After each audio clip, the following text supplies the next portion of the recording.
like the previous president's approach. Much nicer.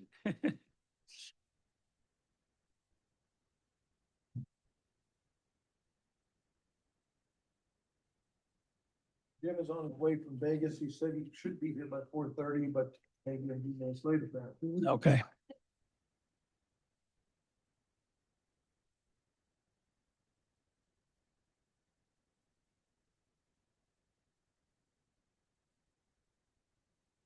All right. So welcome to the new year. This is the first meeting this year of the Indian Wells Valley Water District Board of Directors, this January 12th. And I will call the meeting to order at 4:30 p.m. Thank you. All right, call Pledge of Allegiance, please. Let's see. David, would you do the honors? Sure. Gentlemen, please join me. Hand of your heart. Ready? Begin. I pledge allegiance to the flag of the United States of America and to the republic for which it stands, one nation, under God, indivisible, with liberty and justice for all. Thank you, sir. You're welcome. My pleasure. Roll call, please. President Kaczynski, Here. Vice President St. Amon, Here. Director Rotora, Here. Director Griffin, Here. and Director Boyd is absent. Thank you. Posting of agenda declaration. The posting of today's regular board meeting was posted on January 8th, 2026. All right, thank you. Conflict of interest declarations. President Kaczynski, None. Vice President St. Amon, None. Director Rotora, None. Director Griffin. None. Thank you. Are there any public questions or comments on the closed session? I see no public here.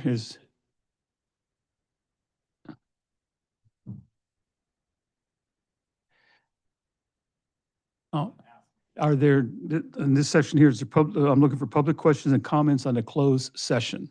Is there anybody that has any?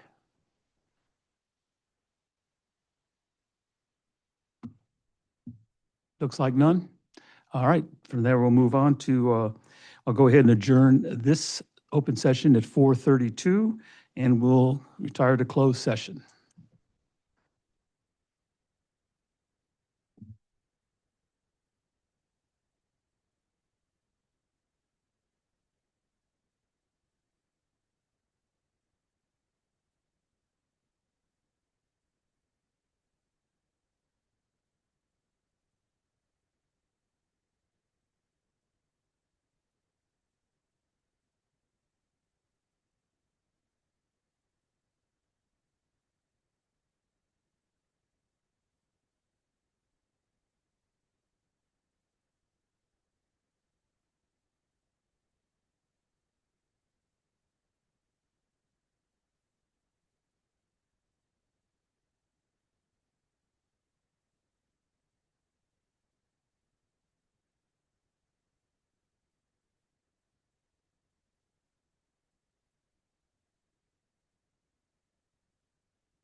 There we go. Thank you. Sorry, we're a little late. It's now 6:05, so we're reconvening the open session. And before that, I would like a report from council on the closed session. The board met in closed session. There was no action taken tonight that requires disclosure under the Brown Act. Thank you. With that, we'll move on to public questions and comments. This portion of the meeting is reserved for persons desiring to address the board on any matter not on the agenda and over which the board has jurisdiction. However, no action may be taken by the board of directors on any item not appearing on the agenda. Non-agenda speakers are asked to limit their presentation to 5 minutes. Public questions and comments on items listed on the agenda will be accepted at any time that item is brought forth for consideration by the board. When you are recognized by the chairperson, please state your name for the records. Do I have any public comments? None online? I'll give it just a second. See if anybody raises their hand. Looks like not. Okay, so I'll go ahead and close the public questions and comments section. Move on to number 9, current business and committee reports. The consent calendar, I'm looking for a motion to approve the board minutes and the accounts payable disbursements, minutes for December 8th, regular board meeting, and approval of accounts payable disbursements. I'll make that motion. Thank you. Second. Thank you. Are there any discussions or questions? Okay, if there are none, I'll go ahead and call for the vote.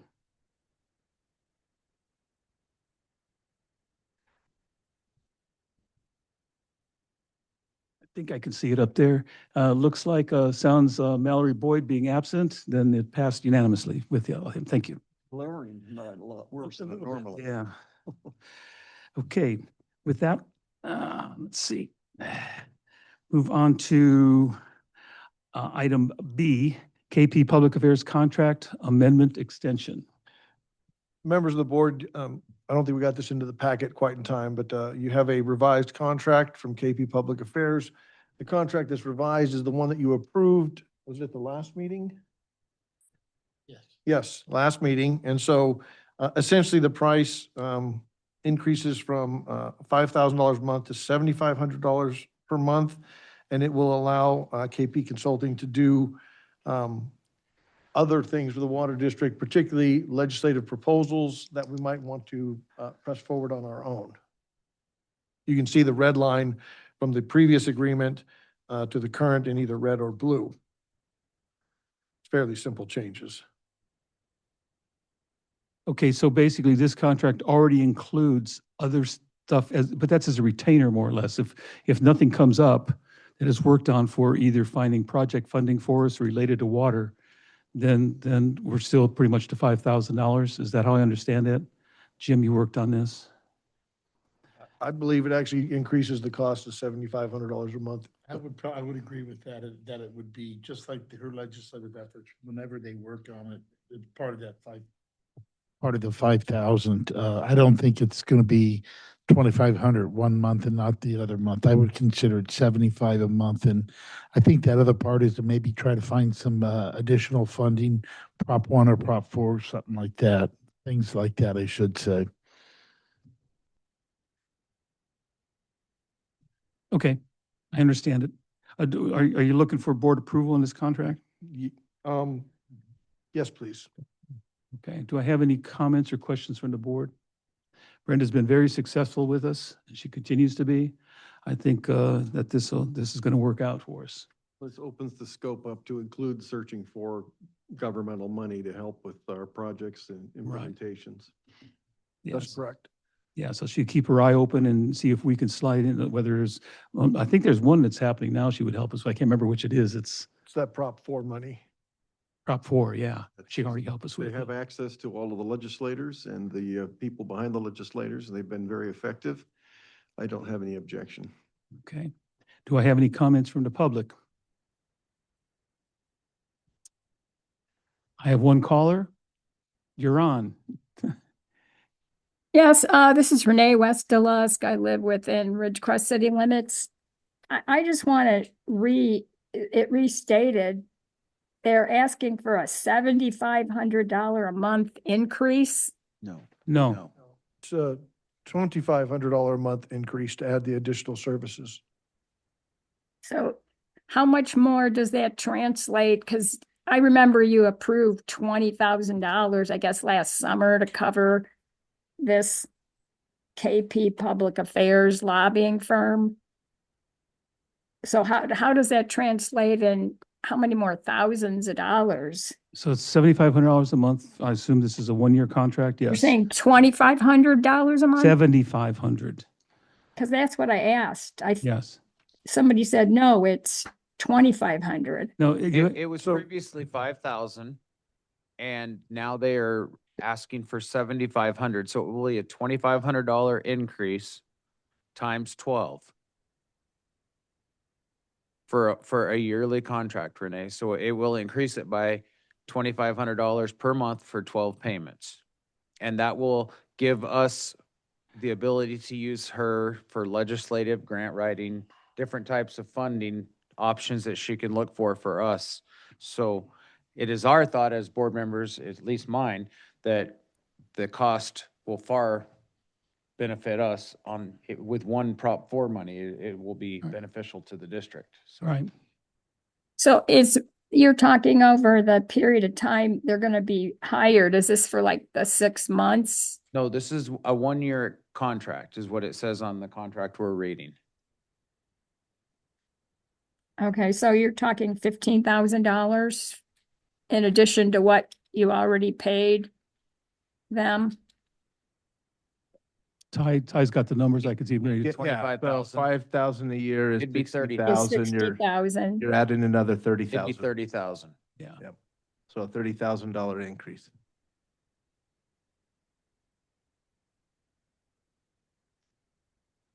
Does that answer your question, Renee? Yeah. Okay. So is that already put in the budget?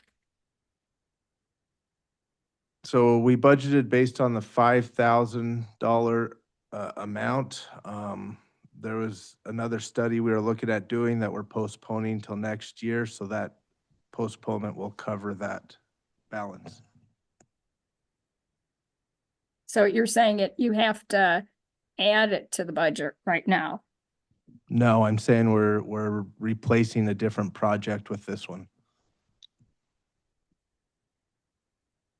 Like what kind of project are you replacing?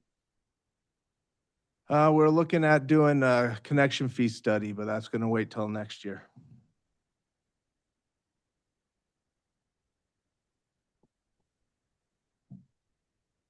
All right.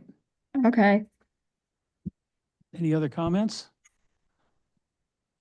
Oh, yes, we have a comment from Judy.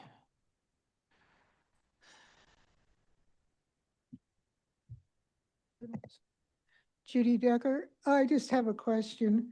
When does this contract start? So the contract was for $5,000 a month for a 1-year period, was approved at the last board meeting. I believe it began on the January 1st. January 1st. Okay, So I believe what would happen is this would probably, I guess the first payment would probably start in February, would be my guess. okay, thank you. Yeah, it says here, it concludes December 31st, 2026, so extending it now would be 27, correct? Correct. Yes. Okay, any more comments for the board before I call for a motion? Can I get a motion to approve the contract? I'll make a motion to approve. Second. Thank you. All right, I'll call for the vote. I'm going to roll call this one. President Kaczynski, Yes. Vice President Sinamon, Yes. Director Ratora, Yes. Director Griffin, Yes. and Director Boyd is absent. Thank you. On to item C, approval of, these are some of Ty's favorite ones, Murphy and Everett's legal fees. Jim, do you have something to present on that? I did a calculation, it's roughly a 13%. Yeah, no, Doug, looking for the letter here, but it's a request for a rate increase. Doug has represented the district for over 6 years in the comprehensive adjudication. This would be his first request. And, Doug makes substantially more than, I think he's going from 450 to 495. And I know other clients, he makes substantially more. So he is giving the district a good deal, if you will. And I do recognize it's a lot of money, but those guys make a lot of money down in the LA Orange County area. I would recommend it. I think Doug and Emily both do an excellent job for us in assisting on the adjudication. That's all. Like I said, I did a quick calculation. Looks like roughly 13% or so. But again, it's been 6 years. He's had no increase in rates whatsoever. And we typically see them on a regular basis as inflation, everything includes. So how can we proceed with this since we don't have, are we going to have a contract in hand or a rate sheet in hand, Jim? Or how do we want to prove? There's a letter that was submitted. It should be Okay. in the board packet. Sorry. Yeah, I'm just looking for. yeah. I wouldn't mind if you'd grab one briefly, if it won't take you long. I'd like to see it. When I look through the cost increases, it looked like the two top lawyers were like 10, or a little bit more than 10%. Yeah.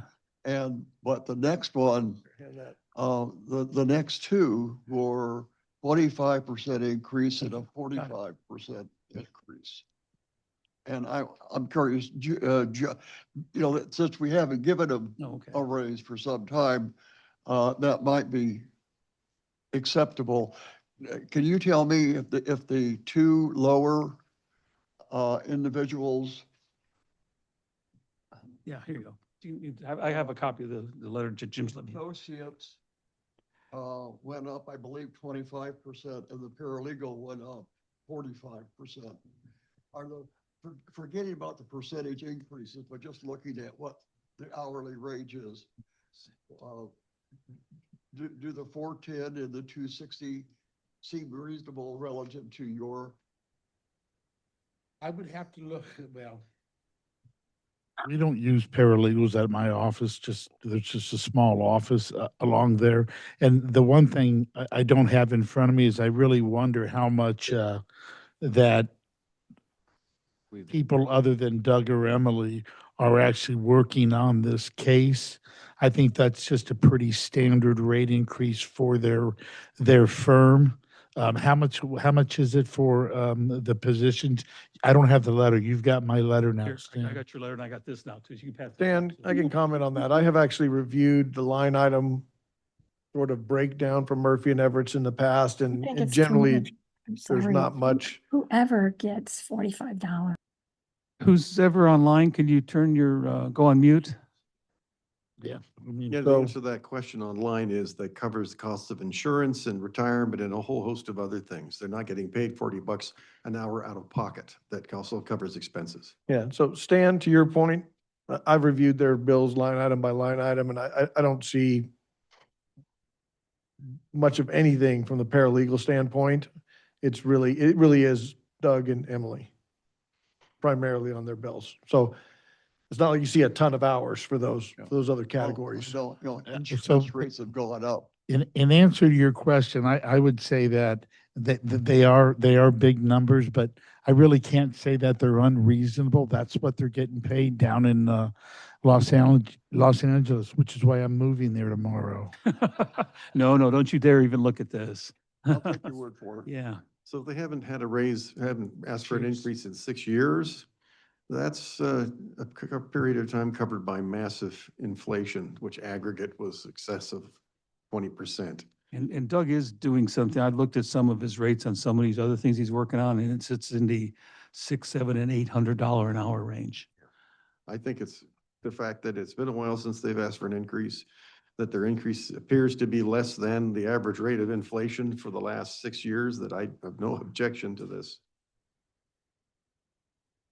Well, certainly for the lawyers. Yeah, yeah, and we can't stop midstream. So are there any comments, any more from the board before I move on to the public? No. Any comments from the public? I would like to make a comment. Okay, go ahead. Hearing just so Stan has a little bit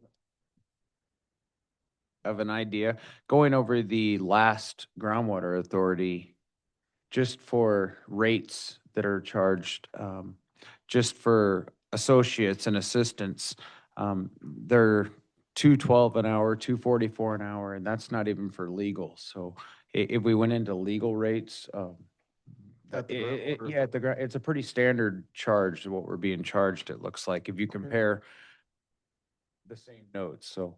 Thank you, Chuck. Any comments from the public?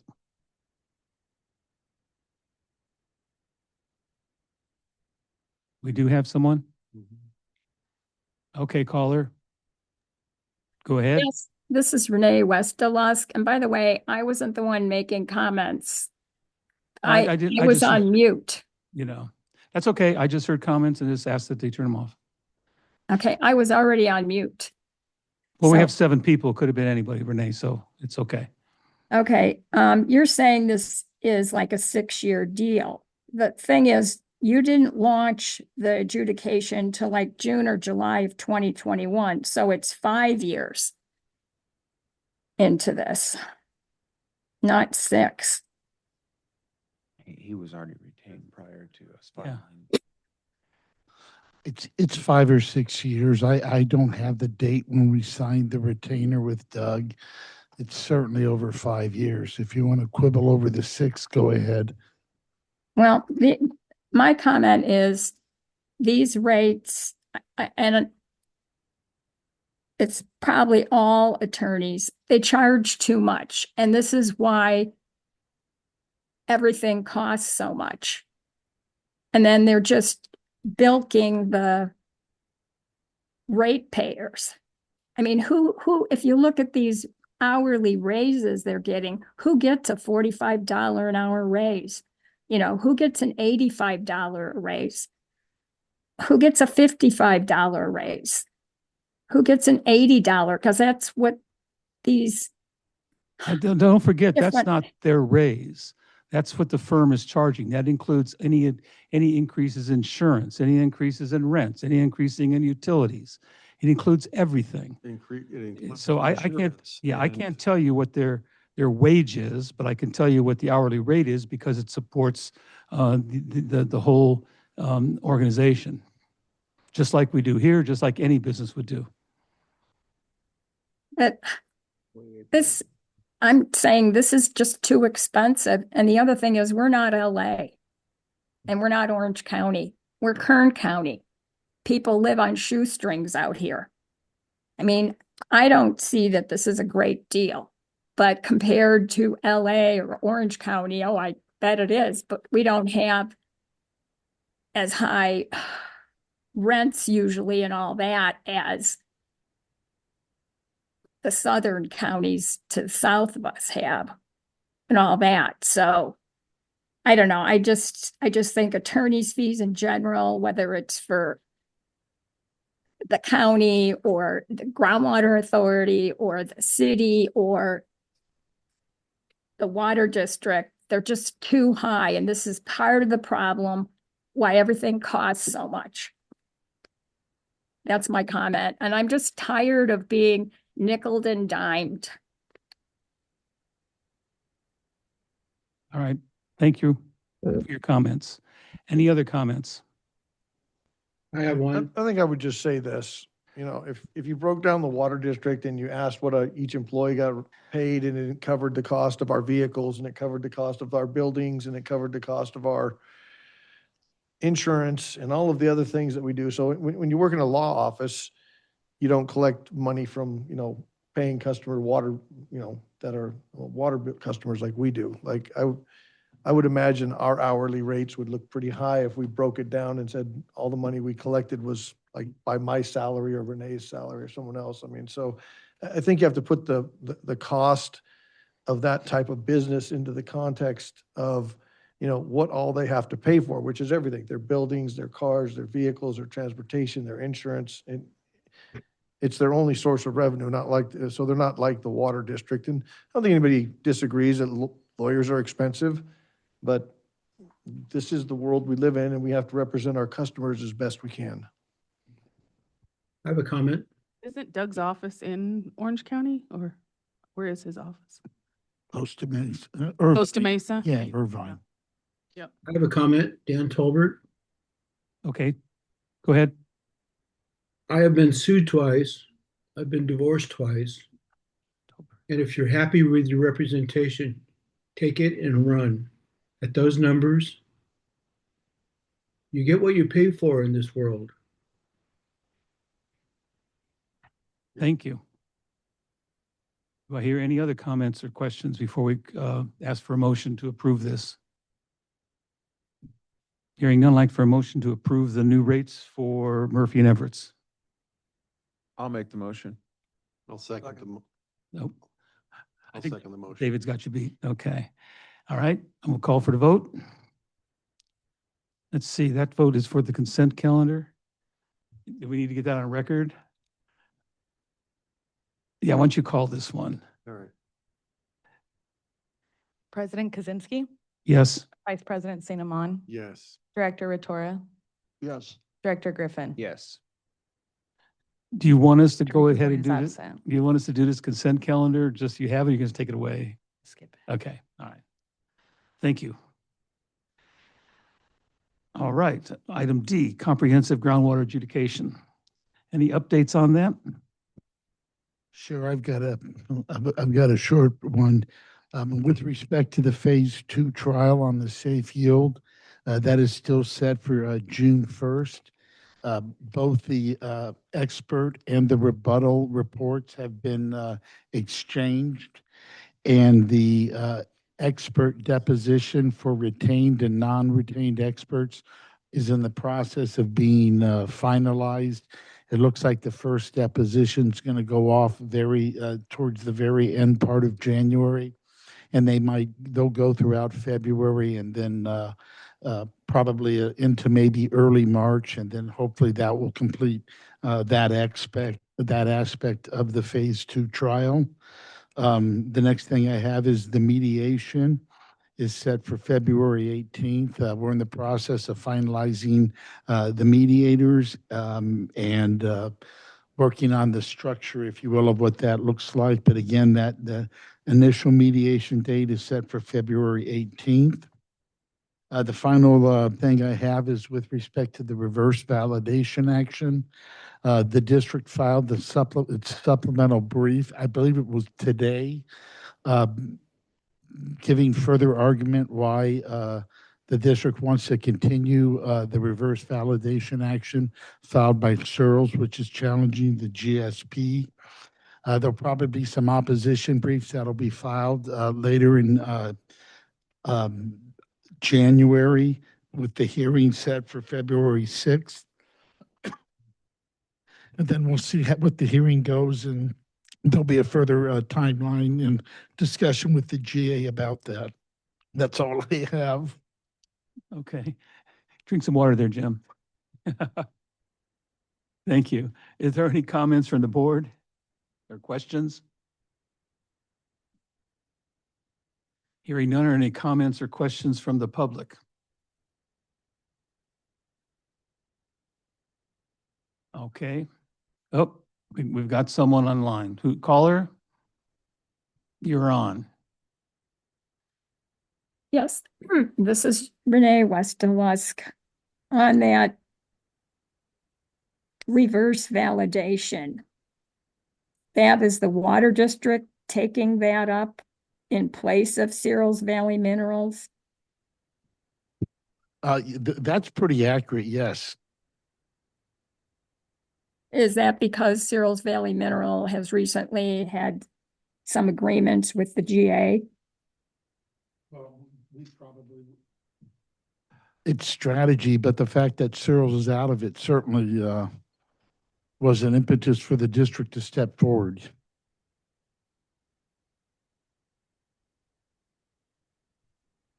Okay. Any other comments, questions? Okay, I got one from the floor. Judy?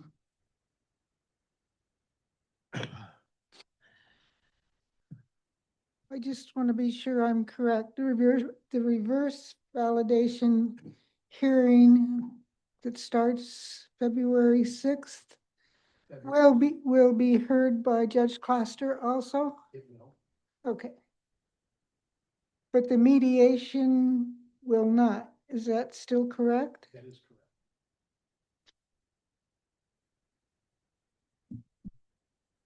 Okay, before I move on, one last time for question or comments. All right, I'll move on to item E, Indian Wells Valley Groundwater Authority. I don't know if there's a lot to report because you don't even have a packet in your hands yet, do you? Well, the packets were delivered this evening Ah. by email. I do have a copy of the agenda for the coming meeting, which is going to be held on January 14th. And of note, the approved expenditures for both Capital Corps and the city of Ridgecrest are not specified. They're mentioned as under review. We're going to get the 2024 audit, Oh, and we're to review it and file it. And I'll see if we can't get a copy for Ty. And they're covering a couple of interesting subjects such as Sustainable Groundwater Management Act Implementation Project Grant Agreement and the Urban Community Drought Relief Grant Project updates. And that is all I have to report on the agenda. It doesn't look like there's anything too nothing of concern. involved or of a concern. Well, it's always a concern, I should say, but yeah, A deep concern to the water district. yeah. But nothing that you can spot on that agenda that needs discussion here I at don't this time. believe so. Okay. Do I have any questions or comments from the board? Yes, at the last month's meeting, the GA let the county, Kern County off the hook of providing a director to do the job of the president. And so I went back and looked at the JPA and the bylaws.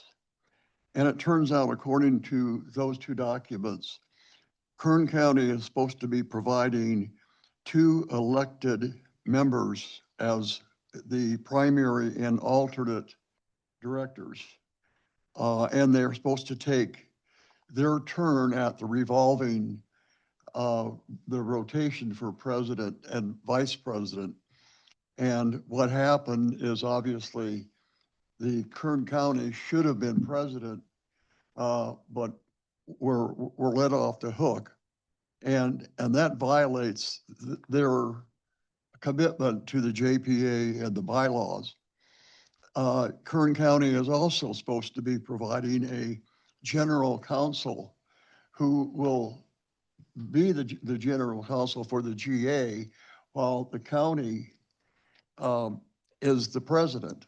So not only did the county get off of serving as the president, they also got off the hook of providing a general counsel, which obviously costs money.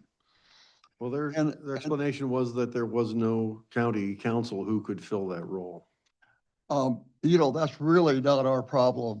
That, Well, I didn't say it they was. signed- I'm just giving their explanation. I'm sorry. They signed up and they signed off on both of those documents. And to further add to the problem, because they aren't providing a general counsel, the GA has hired the city's lawyer to actually represent the GA, and they're paying them money, and that money most likely came from us.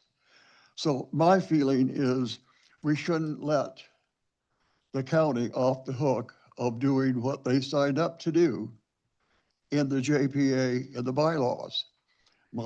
I would like to see us write a letter to Kern County, not to the GA, but to Kern County, to find out how they are going to meet their commitments to the JPA and the bylaws. And if they're not going to, then offer to let them out of the JPA altogether.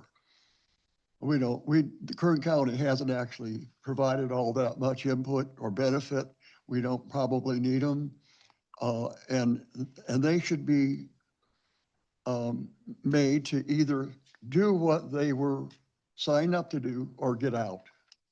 Just my personal opinion. Okay. David, to clarify, I believe I was there.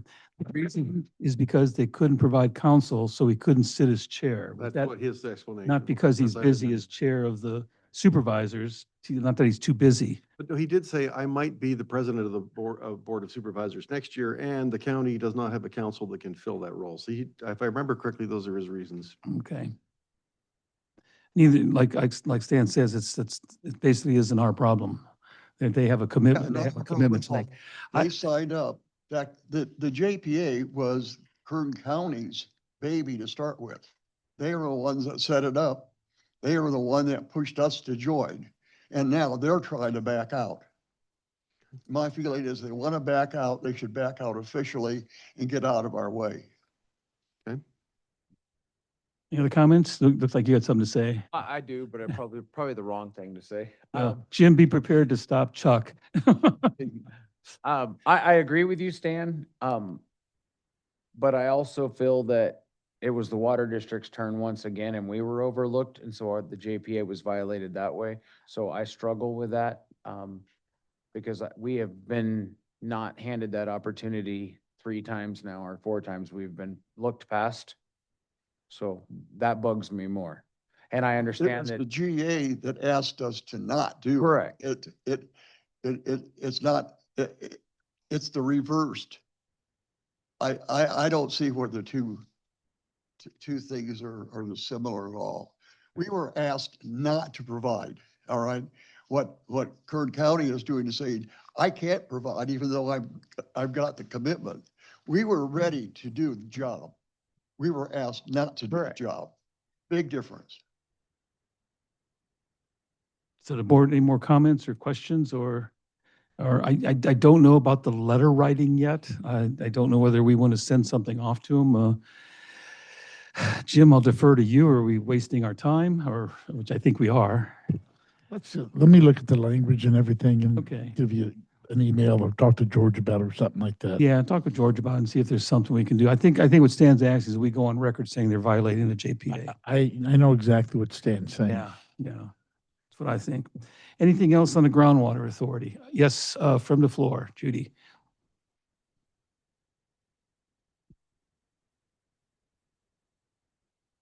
Yes, obviously this whole thing is very interesting and very disturbing, but I do have a comment, Stan.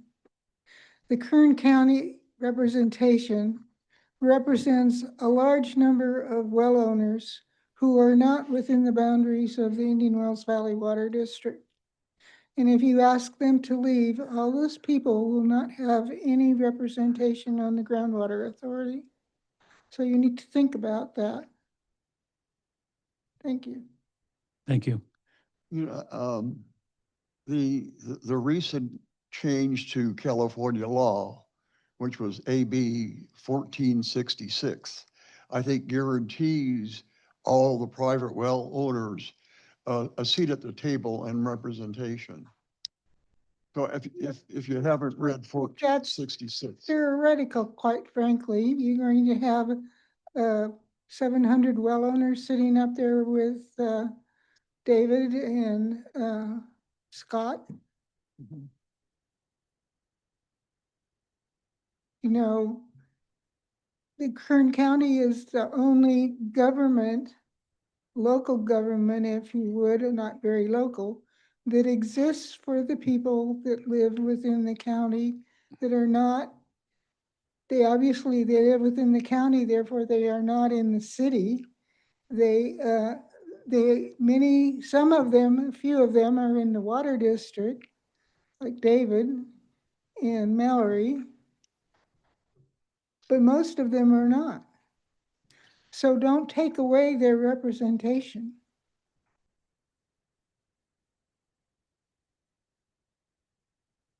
Okay, thank you.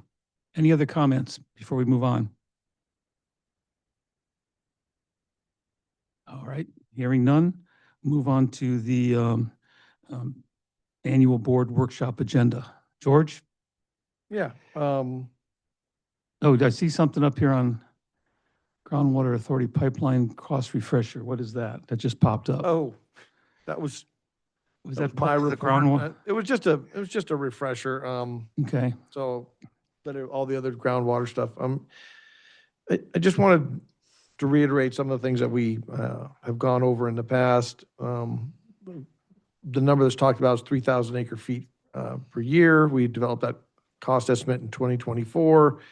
381 million capital cost is what an annual operating cost of $12.9 million annually. And if the GA were to receive 150 million in WRDA funding,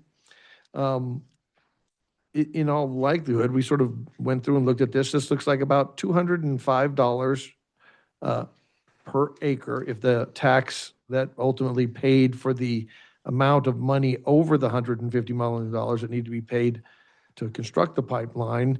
And that assumes about 75,000 taxable parcels within the Indian Wells Valley Basin. And then if you look at the parcels, because some parcels are bigger than an acre, and most of them are, there's about 20,000 parcels within the basin. So it's about $385 per parcel per year of an additional tax over 30 years. And then if you look at the 12.9 million annual cost, that's about $86 a month per water district customer per month on top of the taxes that would be put on your property. And then it's worth sort of talking about that this does not account for a recent GA board meeting where they said that AVEC might need another $50 million, and they weren't sure who was going to have to pay for it to support the pipeline, or some of these other design changes that have not yet been finalized or approved, including the increasing the depth of the pipeline along Garlock Road from, I think it was 5 feet to 14 feet or something that would require a lot of shoring. So what we're already seeing is our 2024 cost estimate is probably, that cost is going to go up because they have, the GA has, acknowledged that there are other costs that are going to be incurred for the pipeline. So just, not surprising that those costs are going up. So just a quick refresher on that for everybody. I want to make some comments. This is part of the Groundwater Authority report.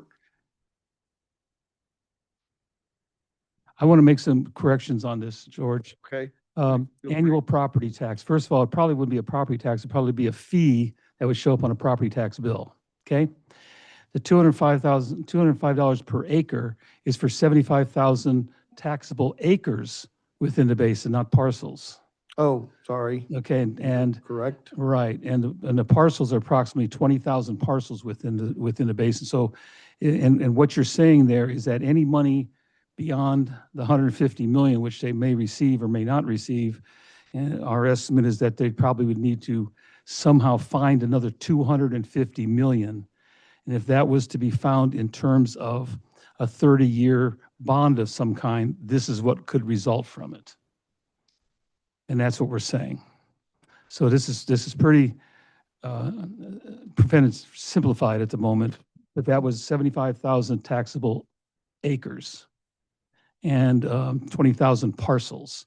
And this is the best that we could figure at this time based on all information from the county and that we have. This is assuming that they're going to spread the cost across everyone in the valley?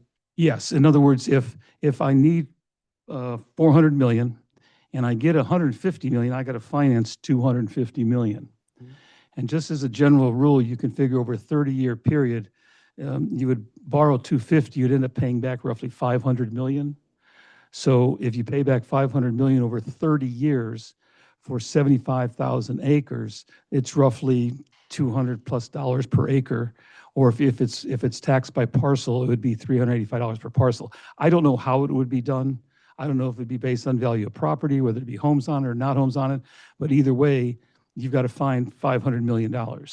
And with all the people that are in the valley that have taxable, feeable property. And that's what we're trying to say here. Now, some of these numbers are just general, but they're in a qualitative amount, if you know what I mean.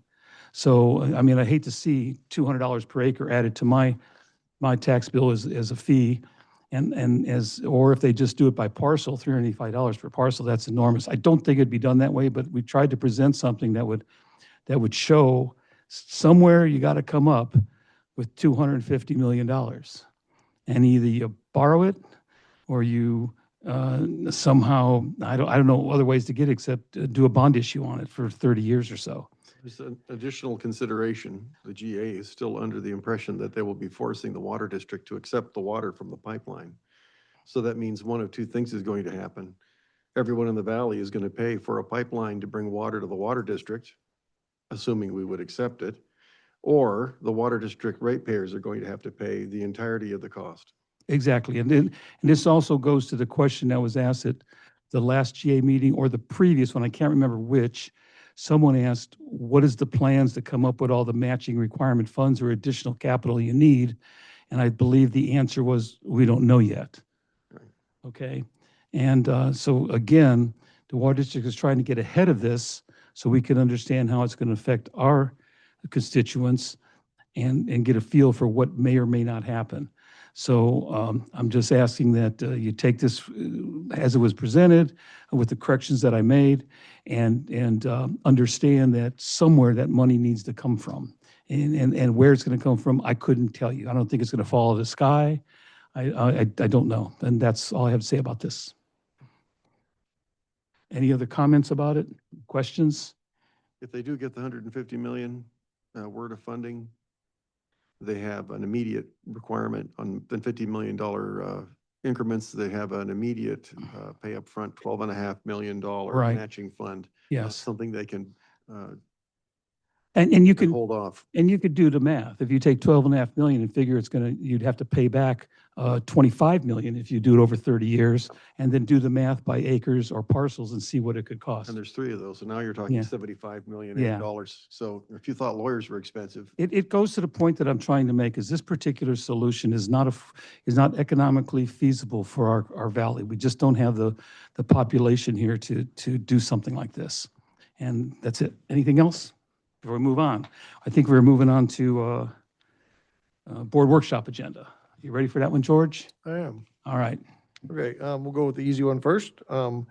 Renee will be providing a report on the annual water audit, which really is something we used to do monthly, and we said we would do it annually, and it's going to talk about how much water we pumped, how much water we sold, what the differences are, where we think those differences come from. And so that will be one item. The other item I would ask Stan to sort of give us a little bit better direction. What we got was discussion of a histogram that represents the yearly water used by residential 3/4 inch metered users. So Stan, other than, like, what are you really looking for here? Just basically the water usage, based upon yearly, consumption, distribution, not pumping. And it can be either total or averaged by divided by 12 per month, just to see who's using the water. Okay, so what we were trying to look at is what percentage of kind of the total water we're using is being used by these residential customers? Well, Is that what you're really actually, looking? it's more the distribution of that used by the resident. That's our major use, is the residential. Correct. So it's this, who within the residential area is, where is the water going? Is it to the low users, to the medium users, or to the high users? And that could be, in-house, outdoors, super outdoors, whatever. Okay, so you're looking at like taking all the people that have 3/4 meters and breaking them into like this number, like, let's say we have 12,500. So, 5,000 of them use less than 100 HCF and Yeah, that kind of 2,000 thing. use this much. And when you get to the top In a user. standard format of a histogram. Okay. That way you can also sum it up. Yeah. And you can look at the total based upon, these number of units. Okay, It's a standard, I'm sure Excel Okay. has And all that stuff. I got it. Now I know what. for the purpose of what? What do we want to accomplish with it as a board sitting in a workshop? Like, what are we going to do with that as a board? What do you want to do with that? Do you want to say what? What is the distribution of the water use? That is what I want to see. Okay, and how will that help us at the district? Well, it's going to allow us to know where the water is being used. For example, we could say that, 5% of our customers are using 25% of the water. That might be the kind of data that comes out of Yeah. something like that. And up the line, yes. And see how much water is used up, let's say past 20. Okay, It will have a lot of information and it will be useful. okay. I understand what you're looking for now. You got it, George? Because I I'm do. still a bit fuzzy on it. Yep. And where it's going to go from there. I will ask one thing, is that we've now been doing 2 years' worth of reporting to the state, Renee, about average gallons per capita. I think the reports, you've done 2 years now? Yeah, not the safer report. I'm talking about the one that, California Conservation's way California of Conservation our way of con- compliance number. yeah.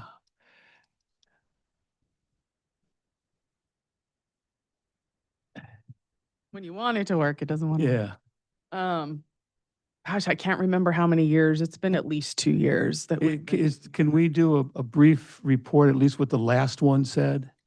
So we understand that we're within the guidelines of the state at this given time? Yeah, I did. I actually just finished that annual report. Yeah. And I was just mentioning to Ty, the company we use and the software we use called WaterView is working on a breakdown right now on usage via tier.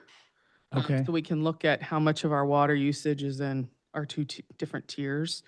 And also, we could use the program if we wanted to target high users, whether it be neighborhoods or specific users that we know are, using a lot more than their allocation.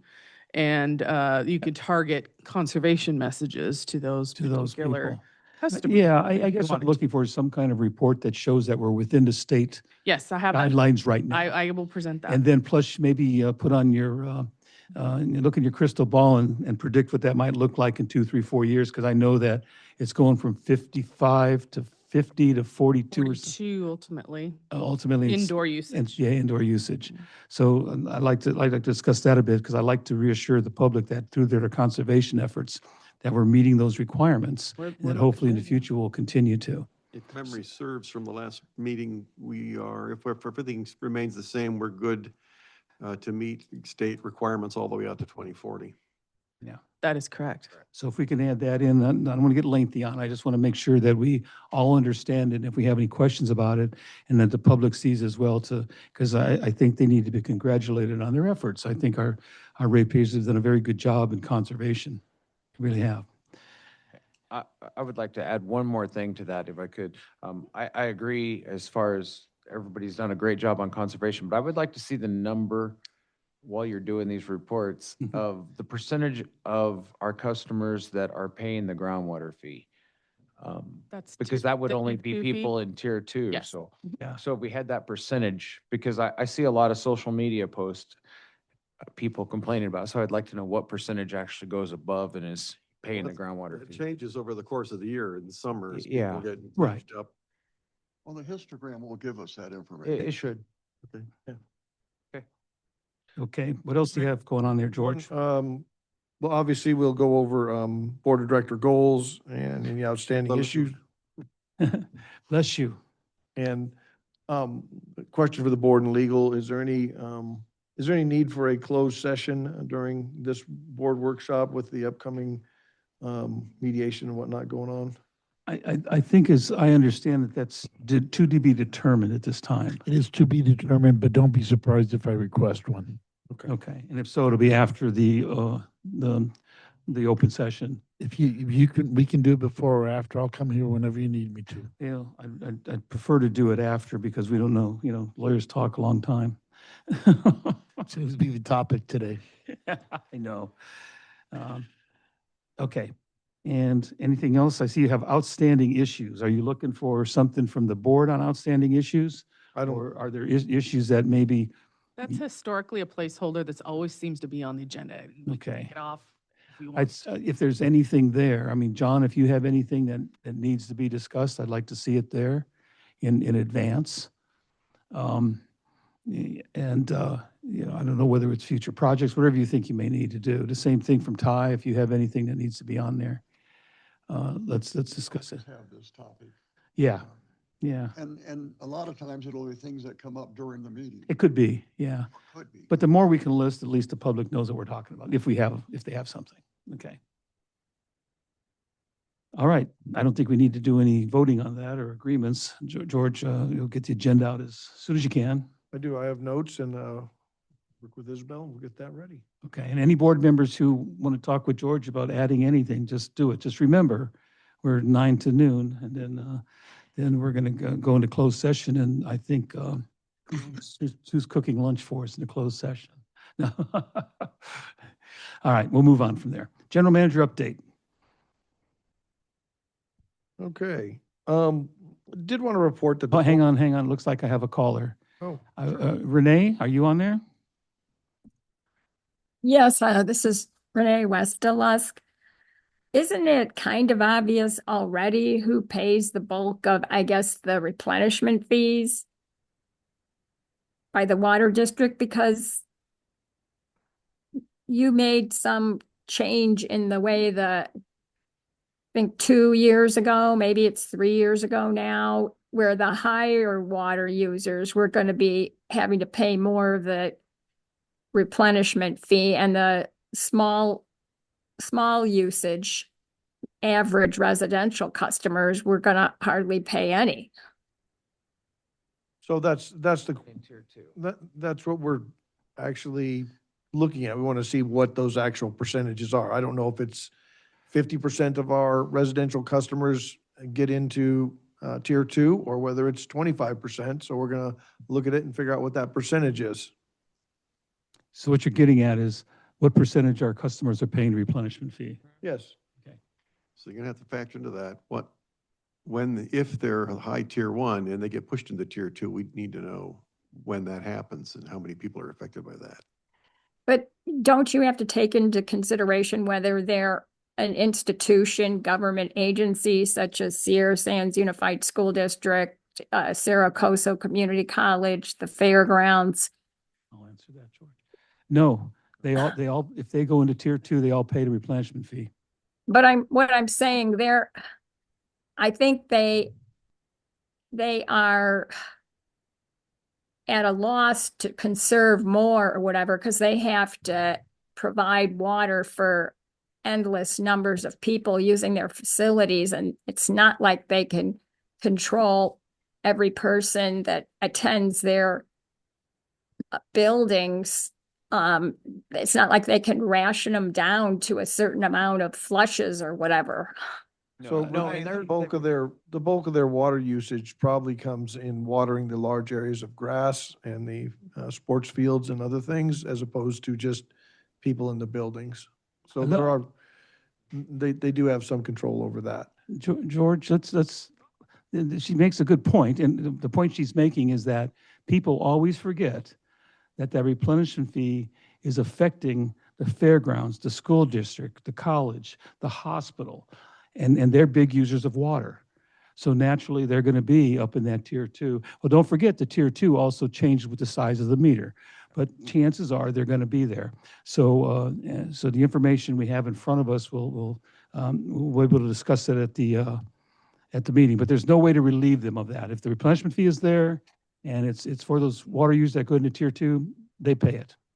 And just But another. before, you had it more equally distributed among all the users.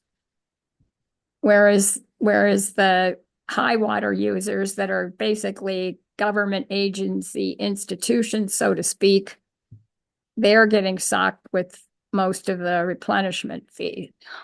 That's not necessarily true because a lot of them have very large meters. They get a bigger allocation depending on their meter size, Renee. Like, for instance, the fairgrounds, I believe, has a 6 or an 8-inch meter. So they would get, I don't off know. the top of my head, it's like, It's all in the rate. I don't. yeah, it's a lot. So they, at the lower rate. So, But I want to remind everybody, we're not here, this will be on the agenda for the workshop, so I don't want to get into discussion here because we're not there. So we'll just leave it at that. If you don't mind, Renee, you Yes, can listen in on the workshop. Okay. Thank you. Thank you. Okay. Okay, are we ready to move on to the general managers up Yeah. there? Yes. So, our bulk station vendor had some issues and it resulted in the bulk station, going down for our customers for some period of time, several days, about a week and a half ago. Our crews worked diligently. The problem was isolated essentially to the software provided by the vendor. There was an update and the update went sort of south and our vendor, and I guess we had to load multiple different updates to that software to get it back online. And so, the water district did, a couple of things. One thing we did was when the bulk station was completely down, we had a hydrant with a meter on it, and we were allowing those people who are water haulers to haul water, I believe essentially for free, because we had no other way to get it to them, and we weren't going to deny them water. And then, when the bulk station finally got working again, but it didn't have access because of the software problem from our vendor to the individual accounts, we were letting people use the water district account. So essentially, we provided people with water, which is what we needed to do. Unfortunately, we weren't able to charge them for that water because of this vendor problem. So I thought it was worth reporting. Our guys were really diligent. I think it was a fairly small amount of water that was dispensed at our expense, but it was a part of a cost of doing business. And so if you hear people who are water haulers, they could have some complaints, but we did the best that we could under the circumstances, given that our vendor's software kind of let us down. Okay, thank you. But it's all back up and running now? How long did that take place? It's not 100% up and running yet, or did we get the connectivity to get the new accounts in? We today? still have issues syncing new information into the bulk station. I remember we had this problem several years ago, and I think it's the same issue, so I brought that up to the vendor. So It was I like a think- firmware update and everything went boom. Yeah, and then there's like some certificate, like a Yeah. Microsoft certificate that kind of Okay. causes problems, so. So another unique problem that we ran into, and kudos to the guys who worked diligently overtime and whatnot, trying to get this fixed, making sure our customers did get water. And I also want to welcome Courtney Kent, our new customer service rep, to the team. She's been here for about a month now, doing well. Nothing really significant on AB 1413. And Isabel, do you have a quick update on Senate Bill 707? So just to summarize, a lot of the stuff that was updated doesn't apply to the water district because we don't meet the population or revenue thresholds that are set for eligible legislative bodies. Some of the stuff that does apply to us is it extends the social media rules indefinitely where board members can talk to constituents online. The board, you will be receiving copies of the Brown Act, which is now a requirement. It also updated laws just to reaffirm the public's right to record meetings and things like that. And then just did some reorganizing of some of the teleconferencing rules. So that's all. So it was some amendments to the Brown Act, and Yeah. Isabel's on top of it. Great. And Jim's law firm has been helping us make sure that we are in compliance. Okay. Nothing significant to report under the personnel safety and injury report section. Good news. Yes, always good news. Nothing really significant to report out of admin exec or plant and equipment.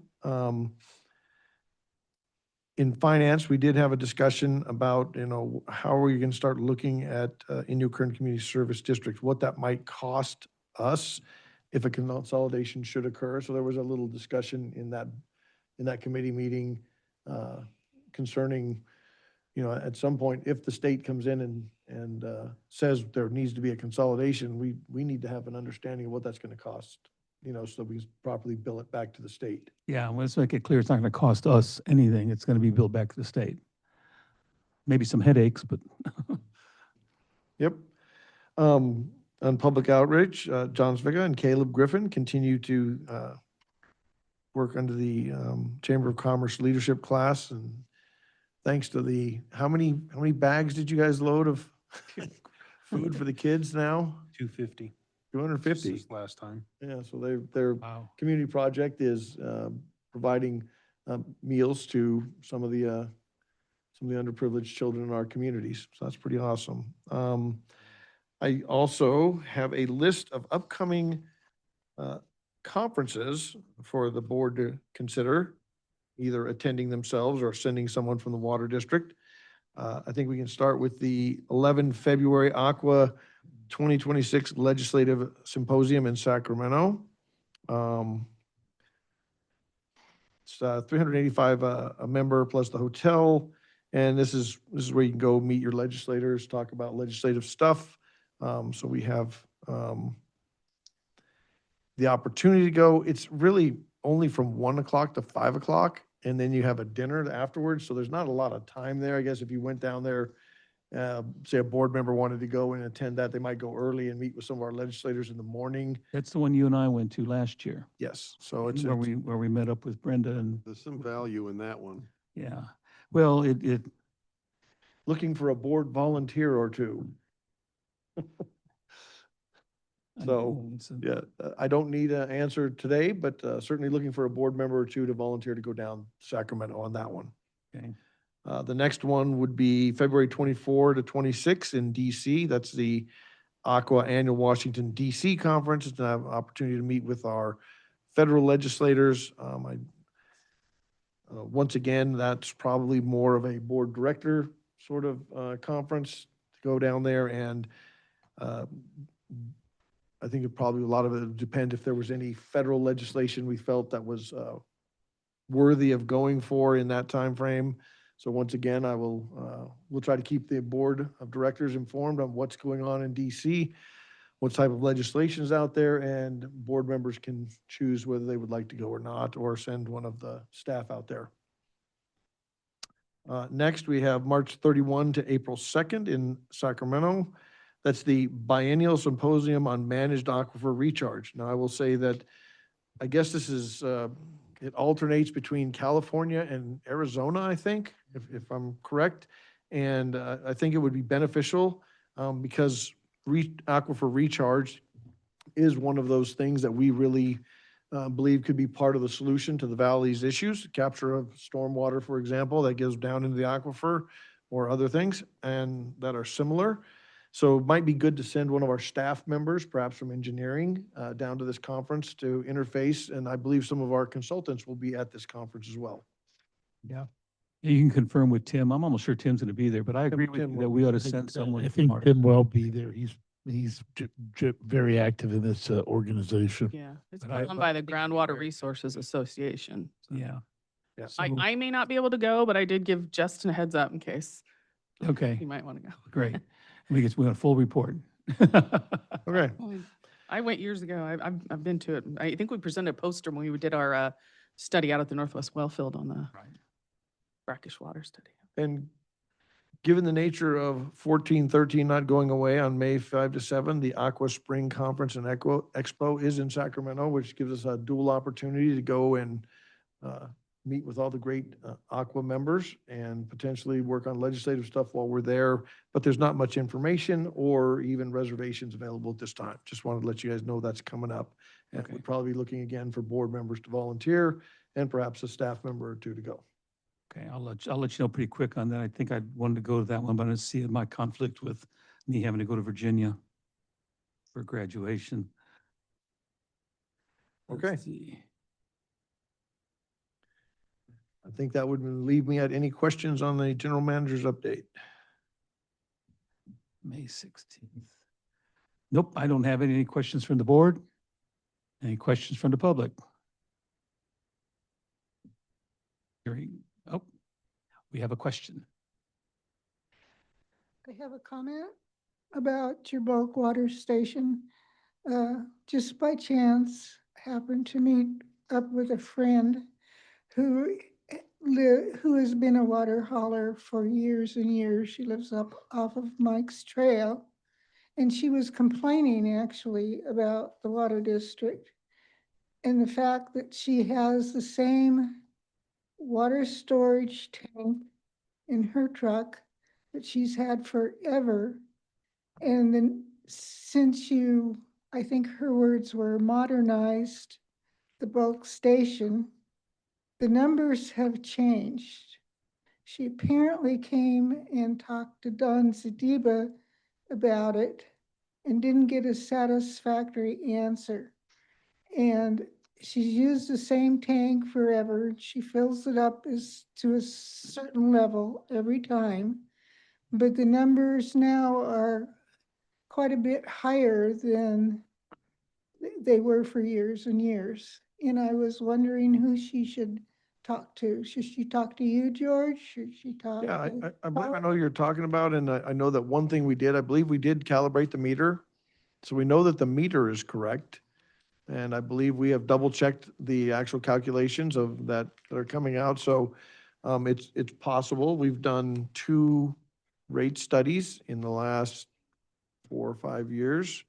And so part of that increase could have been from the No, she's talking about the amount of water that whatever she gets from I presume she gets a receipt that says she's filled it. She says she insists that the number has changed and is higher than what she can put in her tank.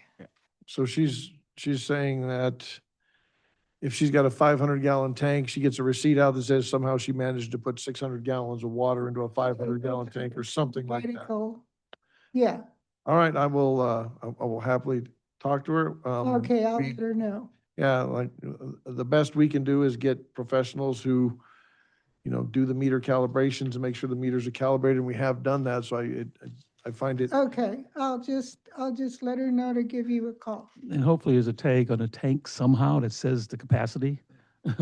yeah.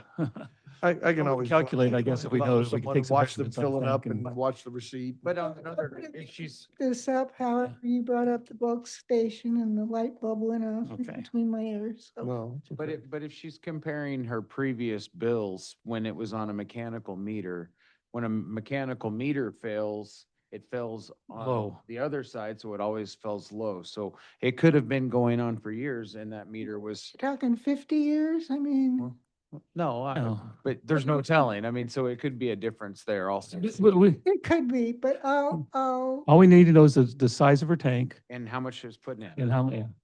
let her know. Yeah. Thank you. Okay, thank you. All right. George, anything else on the general manager update? Don't believe so. Let's see the next slide. What do we got? I think we go to engineering. There we go. Renee. Engineering update. All right. Okay, so here's the topics they're gonna cover. First one is any current CSD, so you can flip over to the first slide. Now I know Director Boyd is not here. He's on that ad hoc committee, and I know Director Griffin is also on that ad hoc committee. So I just kind of laid out the timeline where we got the order to negotiate consolidation back in June of last year, and the board formed the ad hoc committee. And then I think there were some attempts to make some meetings, and we sent a letter to the ICSD back in November with our concerns on the lack of progress toward consolidation. And then the state required that we give them an update by the end of December, which we did, and regarding the consolidation progress. So I'm not sure. I think right now that's where it's at, and we're waiting on some response from the state. That's all the information that I have. Don't know if Director Griffin wants to add any of that. That looks correct. I mean, we all are aware, we sent the We're letter, in a holding, tried. we're in a holding pattern Yeah. right now. Yeah. That's all we're- Okay, so next I put in a map on your little tablets. You can zoom in. I just wanted as a reminder to show you where the Rademacher consolidation is. Phase 1 is the blue line that's complete, and phase 2 is the red that is still to be completed. I've been in discussions with the representative with the GA that works for Stetson Engineers, and we're trying to, and also with Jim's office, there's 3 easements that we still have not been able to get in order to do that project, because there are no dedications of roads out there, so we have to get our own easement. So the GA has brought up using a third party to get the right of ways out there for us, which I told her that I'd be welcome if they want to pay to get someone to get those for us. That'd be great. So we can get those in place, and as soon as our construction crew is off Brady, they can get over there and get that put in, because the plans are done and it's been approved by Division of Drinking Water, so it's ready to go as soon as the easements are in place. I don't know if Jim, you had anything on those at all, but I really consider it in the GA's responsible. ballpark right now. There's nothing we can do. I mean, if the landowners do not want to cooperate with us, then your option is you can condemn it. But I don't think we're there yet. So it's the GA as the lead here. So we're kind of waiting to hear what they would like us to do. Okay. And, yeah. That's where we're And at. that kind of concerns me, looking at other consolidations. I don't want it to be put on the district that, hey, we're slacking or we're not getting this done.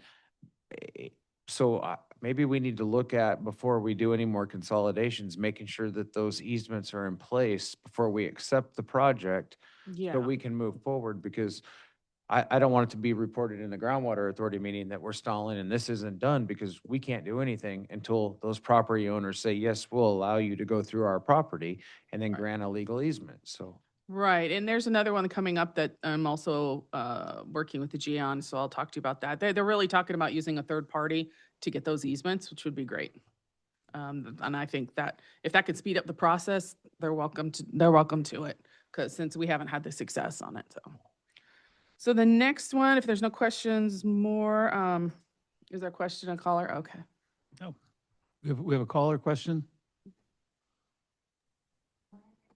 Yes, this is Renee Westerlusk. I just want to let the board know that it is in the packet for the GA's meeting on Wednesday. Yeah, we're aware of that. And they've described pretty much what you've said.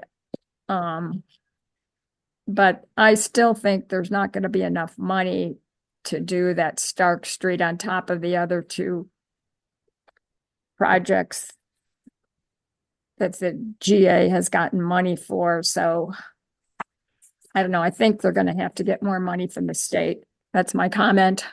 Okay. Thank They you. can do it. That's up to them. I guess we'll see. But I'm going to cover Dune 3 first before I talk about Stark Street. So next one is Dune 3. So I also put a map in there just as a reminder. This will also lead into Stark Street. You can see where it is in relation to Dune 3. At first, the discussion we'd had, well, let me just go with what's going on with Dune 3. So we've got, the state has approved of the plans and specs. That means the granting funding agency. So right now, we're just looking for approval of the bid solicitation. I had plans signed by President Kaczynski earlier today. So George and I will put our signatures on there, and that'll be ready to send back to the consultant. So as soon as the state grants us authorization to go to bid, then that's what we'll be doing. We'll be going to bid on that project. Any questions about Dune 3? No, and Dune 3 is within the district's boundaries? It is within the district boundaries. Okay. Our boundary ends there at the southern part, which is Drummond. Oh, okay, I see. Yeah. All right. Yeah, so Stark Street is another one that's to the south. It is outside of our boundary. It's within our sphere of influence, but outside our boundary. It has 10 connections. It is not regulated by the state, but by Kern County. But the state has been paying via a third party for water hauling to that system for 2 years now. And they're very interested in getting them hooked up. Had a meeting with them a month or so ago, and we brought up the grant money that the GA already has, and see if we can tap into that, because they were talking about going into their emergency funding process in order to get them connected as soon as possible. So what we're looking at now possibly doing is connecting Stark Street over to the east there to the Calvert, which is the blue line over there on the east, on the right side of your screen. My concern is because it's outside our district boundary, we do have to go through that LAFCO process and bring them into the district, and we would have to make a decision on, where we put our new boundary out there. And that process could take 3 or 4 months, plus there's getting the right-of-ways and the easements. I think it's possible, but I can't guarantee that it could be done and then get our construction crew out there to get it put in. It's about 3,000 feet of pipe. So this is not a short section of pipe. Yeah, So like over half mile, so. Essentially, the GA has asked us to somewhat guarantee that we could execute those funds that they have in that grant, and I believe it's staff's recommendation that we can't make that guarantee. Yeah. And so, It would also require another agreement between the district and the GA for this particular and consolidation. it has been noted, it'll be on the GA's agenda, so we should, we would like the board to sort of give us the thumbs up to say, we would love to help you, we want to consolidate Stark Street, we just don't know that we can, with our internal resources and the hurdles that need to be gone through, make any sort of guarantee that we can get that done. It's like this, how long has Redemacher been going on now? Several years, I think. Yeah. now. So I Yeah, mean, you're looking at just- Redemacher several years, and we would have to pull off Stark Street by the end of the year. Yes. Because their money, their consolidation money supposedly has to be spent, or, I'm not necessarily spent, but the works need to be done before the end of the year. Obligated. Yeah, obligated, I guess is the word. So I can't see that happening. It would be a real push, and I would hate to be the one that they're pointing the finger at in the end, saying, "Ugh, Yeah, and we don't want to look, it be didn't get done." left holding a bag of some Right. kind, costing us money. There isn't money to actually hook the people up to the meters once we put them out there. And I don't have any idea what the county is going to require as far as I've never worked with Kern County on a county water district or county mutual. Yeah. As far as a consolidation and what they're going to require either. There's too many unknowns to say we can get it done in a year. Yes. Yeah, my concern's not really putting the pipe in the ground. My concern is you got 4 property owners that I see along Welcome Way or either one of those streets Mhm. that if they give us an issue on an easement, because they're not gonna be affected and they may not want nothing to do with the well. I Yeah. mean, with the water district being out there. Or Felspar or Or Welcome Way. Felspar, whichever one of those streets you pick that aren't gonna benefit from this. They So- could eventually. They need to have the easements in place and then we can say, okay, Yes. yes, then we can do this project. That's my opinion. And that's the one that you said the GA was considering getting a third party to deal Yes. with all the easements. Yeah, that and Rademacher. Yes. Mocker, okay. And if it doesn't go forward, I will go back to the State Water Resources Control Board, the gentleman I spoke to before, and say, hey, maybe we do need to now go down the emergency funding path with them. Okay. And that's the same agency that's, funding Dune 3, and it was gonna fund Hometown. That would also most likely pay for those changeovers on people's properties too, Okay. so. And we do want to see the GA's funds go to some good use and some sort of consolidation effort, and we will work with them as closely as we can to come up with ideas.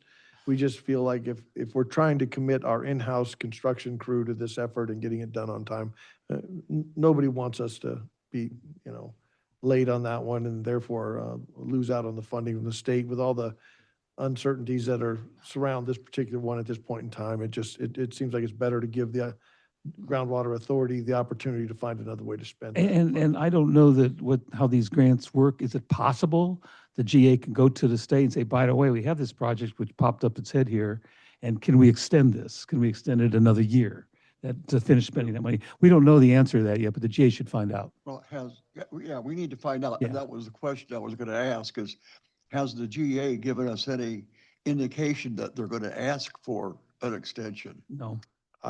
I think that's why they have Capital Corps on their staff. Well, actually, I think all the grants are handled by Stetson. Oh, are they? Handles them all, yeah.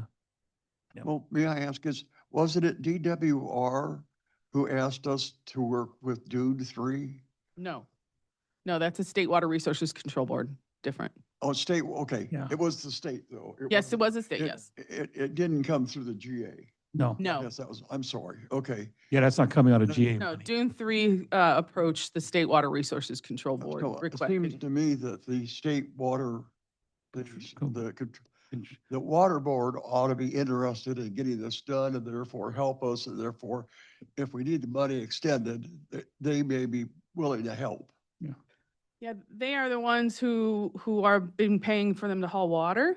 And so they are very interested in getting them connected. And so when I informed them that the GA had money from a grant already from Department of Water Resources that maybe could pay for it, we kind of went that route for now. But unless they can get some extension on that, I Yeah, they I gotta don't get an think. we can extension. do Yeah. it. Can't do it. I doubt you were aware of the deadline to spend that funding when that occurred, probably. Not at the time, I wasn't Yeah. sure. I was, but I've been told it's the calendar year, the end of this year. Yeah, that was somewhat new information to me as well.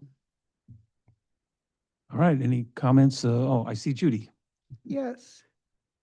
I've been told I have a fabulous memory, and I don't know whether I do or not. But I will remind you, if you have forgotten, or perhaps you didn't know, that Stark Street received the first replenishment fee money from the Groundwater Authority, but it was a pittance. It was some $12,000 or so when they needed a new well.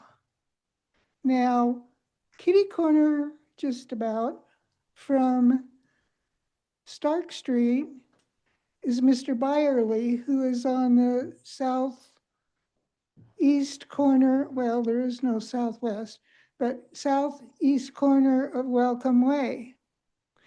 The GA granted him enough money to drill a new well. We have one well driller in town, in our area, who is extremely expensive. I believe that well cost something like $87,000. A way to alleviate the Stark Street problem is to give them a new well. Plain and simple. Yeah, the It state would has- relieve the district of having to hook them up. They would have a water supply. What they did with their $12,000, I believe from observation, is each parcel of land where there's a residence, they bought big storage tanks so that each house has a storage tank that gets filled up. But I will remind you that the Groundwater Authority paid them some paltry amount of money to work with. I'll also remind you that you mentioned Kern County.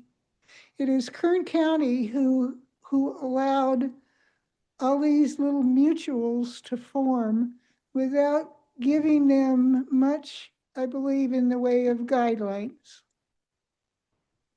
And so you have these systems that didn't collect the people, either they didn't have the leadership, they didn't really have the money, but they didn't collect enough money to maintain their system. And that's why so many of them are in trouble today. But it was the county that allowed, for instance, Dune 3 to put in the small lines that they put in. So I think perhaps the water district needs to have a conversation with the county about this, along with one with the state. If the state is paying, let them pay for a well to keep these people going. Thank you. Problem is, Judy, they won't pay for a new well. They've said that. They want a permanent solution. They consider a new well a temporary I solution. don't think water supply in this valley is a permanent solution. I'm just telling you what they told me.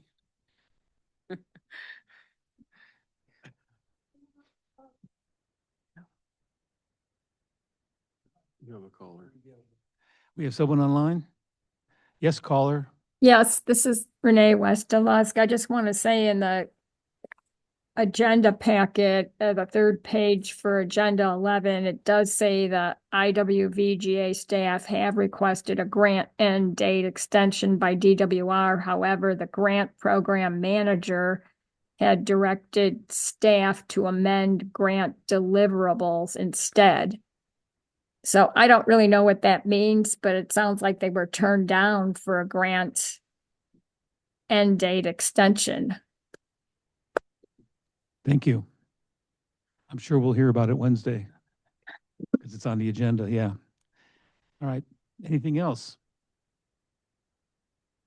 Hearing nothing, we can move on to, are you all done, Renee? Have you got everything? Yep, I got the next couple ones. Okay.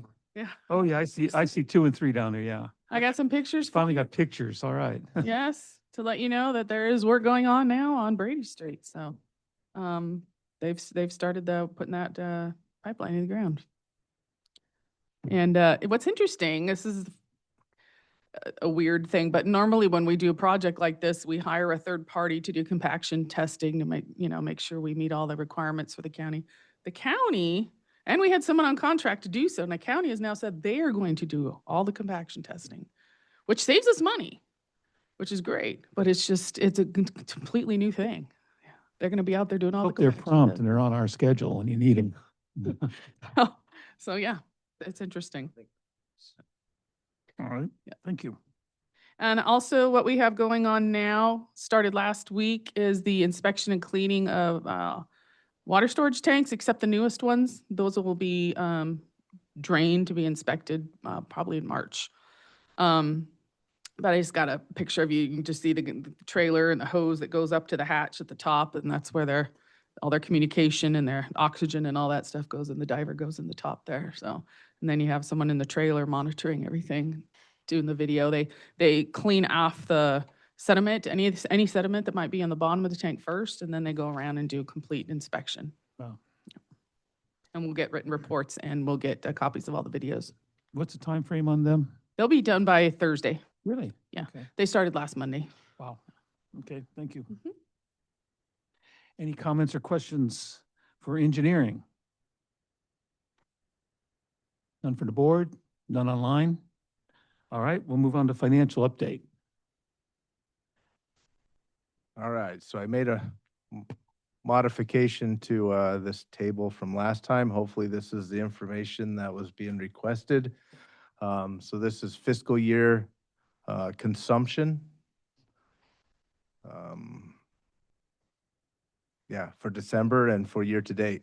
So we have seen a slight decrease for the fiscal year. We're at about 96% of the previous year. Thank you. All right. Yeah.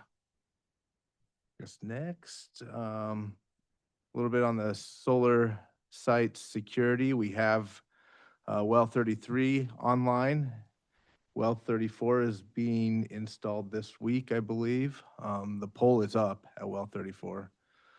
And then we do have a couple more of those solar power units that we're waiting to receive. We're hoping to receive those this week so they can be installed next week at the remaining sites. Okay. I think we got one more picture. Yeah. Oh, yeah. And I'd like to say, kudos to the staff in the water treatment section who did the vast majority of this work in-house as opposed to contracting out. They did everything from pouring the concrete, setting up the poles, putting the cameras in, getting all the software stuff done, working with Chris. Another example of how our multi-talented team of individuals can get so much done without having to go out to contract to have all this stuff done. Pretty amazing. I want to know who's up in that bucket. Is that Chris? Remember, he said he was going to go up I there. believe that's Jonathan. Darn. Uh, Chris promised. All right. All right, for the financial side, I should put a slide in for this, and I didn't. We have year-to-date actual revenue of 9.5 million, which is about 210,000 below the budget. Our expenditures are at 9.16 million, which is almost $1 million below budget. So currently our net is sitting at 330,000, which is about 760,000 better than budget. So our revenues are down a little bit, but our expenditures are matching and exceeding the downturn in the revenues, but we're not off by a whole lot on revenue. Okay. We'll say, to date, we have paid the GA $19,441,368. And of that, $15,796,316 is in replenishment fee payments. Are we all square with the GA now with the back payments and all the other stuff? We have one once- more payment. Yeah, we got to make a payment this month for December GA, and then the credit will be gone. Okay. Well, square. will be square. As square as you can be with the replenishment fee. Okay. All right. Onward. Water smart leak notifications, 584 were sent in December. That doesn't mean 584 leaks because some people received multiple alerts for the same leak. It could just be they used water that, And it could be. Right, not This necessarily. is just the algorithm saying, hey, something's going on here. It's outside of your usual usage. Take a look. We did have 97 lock-offs in December, which was actually down about 40 from the previous year's December. Is that, are those new ones for this month, or is that the total existing lock-offs? That was for December, new ones in The December. total, that's the total lock-offs in December? Yes. Okay. Yep. And then year-to-date, we have installed or replaced 714 meters. Is it year-to-date 12 months then? No, that's 6 months. 6 months? Sorry, fiscal Wow. year. I live in the fiscal year. That's what I thought. I mean, that's pretty impressive. Like, that puts us well on our goal to sort of have this, every 20 years, Yeah. everybody gets a new meter that we talked about over a year ago. And so, say what you do what you say. Good job on, coming through. Yeah, those guys, the field service crew, they're out there every day replacing in the afternoon typically. are you getting any calls as more accurate meter goes in? Saying, by the way, my bill's a little bit higher. A few, but not many. Okay. I think you'll hear some interesting data on that from Renee at the board workshop, but I'm not gonna unveil that Oh, surprise okay, data good. yet. We like surprises. Yes. All right. Talking it up. Is that it, Ty?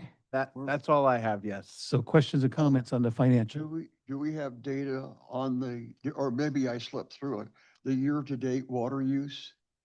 I thought that's on the agenda. Yes, if you go back one slide. That was 94 million gallons. There it is, right there. There, yep, I guess it's a couple slides. Yep, right there, Stan. Ah, okay. Good. Could I get that mailed to me? Absolutely. Email? Yep. Thank you. All right. Any comments on the financial reports and all the sub-reports? All righty. Hearing none, we'll move on to operations update. John? Try to make this quick so we can go watch some football. Let's see, arsenic plants are still off that time of year, so nothing there. Okay. Next slide will be the heat map. This is where we've kind of been targeting, where we've had leaks. They're kind of sporadic. You see the south west side of town still is, Ridgecrest Heights is a pretty active area for us. And then kind of in the center of town, picture, if you want to zoom in on Downs, from Downs over to Los Flores, a lot of the valves are in right there. So all that is included, encompassed, where we're working. It's just not all about replaces and services. This is showing you where we're working at. This is this last month. So, we update this constantly. So we're running around pretty big here. Next slide. There's no questions on the heat map. We had 25 valves churned. So kind of a slower month on that. We had 244 USA North locates. So that's a guy out there pretty much nonstop locating, which takes away from other things like flushing and valve churning. So no DES, we didn't have any flushing, so we're still sitting around 9.5 million gallons. We had 14 after-hour callouts, 10 service lateral repairs, 20 replacements, and for Stan, 14 of those, out of 14 of those calls, 4 led into service replacements, and 3 led into repairs out in the field that day. Great, thank you. You're welcome. We had a hydrant replacement over in La Mirage area. Those were old hydrants. We've been working with the fire department, so we went in there and replaced that, which led into replacing a little bit of a section of a main line over there as well. So, Thank you. you're welcome. Is that the end of your report? Just one quick thing. I'm sorry I didn't have any fancy pictures, but I I did go up to Inyo County last week. I didn't download any of those pictures, but we got the all clear from the Inyo, Good night, from Judy. Inyo County. Happy New Year to you. So no more issues up there. We're good to go. The property's all been cleaned up. She sent George and myself an email stating we're good to go. She just recommends that the district does spot checks up there randomly and hinted about every other month. So we're good to go in Inyo County now. Thank you. You're welcome. Any comments or questions on operations report? No. Nothing on the call. Okay. With that, we'll move into board comments and future agenda items. We'll start you, Stan. Any comments today? Yes, I do have one, as a matter of fact.